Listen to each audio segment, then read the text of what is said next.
Hello there. In this video I'm going to have a look at the flying phase. The flying phase is a little bit more complicated than the other phases in Magnificent Flying Machines. There are more options. In the taking off phase, all you do is just simply take off or possibly repair and scavenge, but you do one thing. In the landing phase you land, and that's basically it. You might be able to take the first land marker, you may be able to deliver some cargo, possibly have some fuel, but basically it's fairly simple. The flying phase is different in that there are various different options available to you, and sometimes you can do things more than once. So here is a summary card, and if you look at this second middle section here where it talks about the flying phase, you will see it is split into flying actions that require flying tests and flying actions that just use the phase. We'll start with these flying actions that require tests. The first option is to fly on.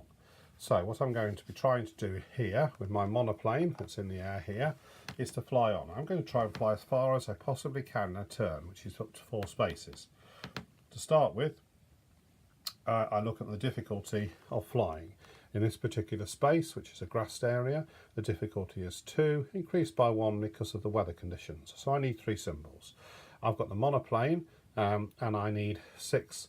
I have 6 dice available to me. Okay, so here are my 6 dice, which I'll be rolling.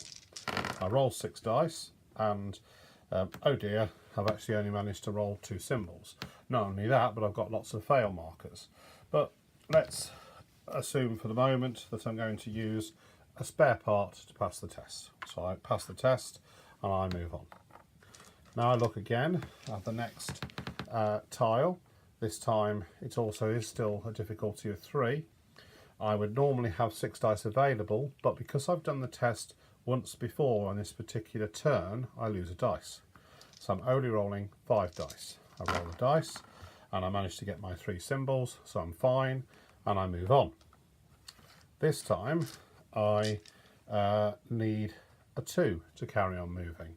I start with 6 dice, but because I've done the test twice more, I'm down 2 dice.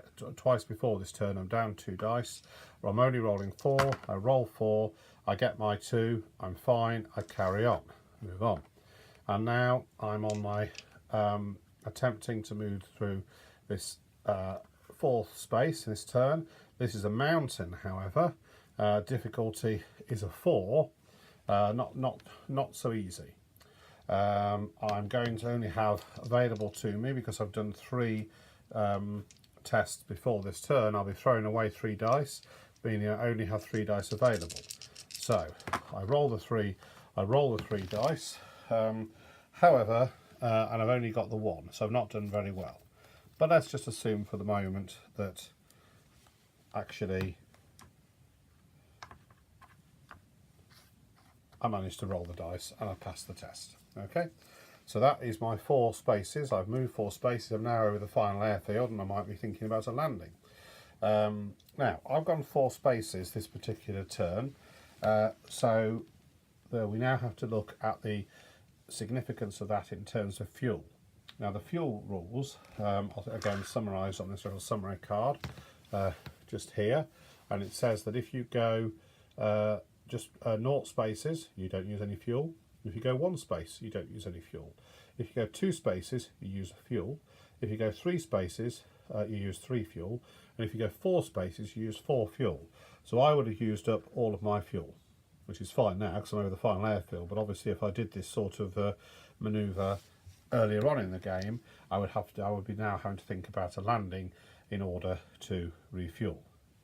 So a reminder: if you just go 1 space, then you don't use any fuel. If you stay where you are, you don't use any fuel. If you go 2 spaces, you use 1 fuel. If you go a 3rd space, you use actually 3 fuel in total. And if you've gone 4 spaces, you use a total of 4 fuel in total in that turn. Okay, so you have to decide when to do these more longer runs in the game. There are times when you'll want to conserve your fuel. There's other times when you'll want to catch up or try and get ahead in the race. So that's the way fuel works. Fuel can also be used to help you pass a test. So that time when I failed the test, I could have burnt 2 fuel cubes to in order to pass the test. However, I wouldn't have been able to do that because, of course, that was my fourth move in a row, so I've already used 4 fuel up, so I had no fuel left to pass that test. So that's the first option in a fly test, is to do what we call flying on. So you can go 1, 2, 3 or 4 spaces, but no more than 4 spaces in a turn. That is limited anyway by the fuel, of course. Your other option is to do a trick manoeuvre. A trick manoeuvre that uses a test requires you to pass a skill level of 2 plus any prevailing weather conditions. So I need to get a 3. So let's roll my dice, and I managed to get my 3. So then I would take 2 victory points for doing a trick manoeuvre. I've showed off to the crowds, and I score some victory points. Now, another option on this table is to do with using up an entire phase. So both of those previous options used up required me to do a flying test. I could have carried on. I could have done my loop-the-loop and then said, okay, now I'm going to fly on, but I would have lost a dice. Okay. A manoeuvre also uses a fuel as well. So doing a trick manoeuvre is a good way to get victory points. However, it does use a fuel up, and it loses a dice, which means if you carry on flying, you'll be flying with less dice and less fuel. But it's a good way sometimes to use up spare dice when you're deciding you're not going to go far and you've still got enough fuel. A good way to get the odd extra point. Okay, so both of those 2 things, as I said, were about doing flying tests, flying several spaces, maybe doing manoeuvres as you go along, and then flying on, or whatever. Your flying actions that require a phase are different. In this case, you just get to do one thing. It uses the entire phase. You don't have to roll for it. There's no chance of failure, but you use up the entire phase. So the options are to either gain altitude, which means you go straight up to the top altitude band. Reminder that you can burn altitude in order to help you with your flying test. So if I'd been over that mountain and I'd rolled my dice and my 3 dice and I hadn't rolled enough symbols, I could have used up 2 altitude bands to get 2 symbols towards the number that I need. Okay, so altitude it's not a bad idea when you're coming up towards a mountain to consider gaining altitude as the first phase and then flying on.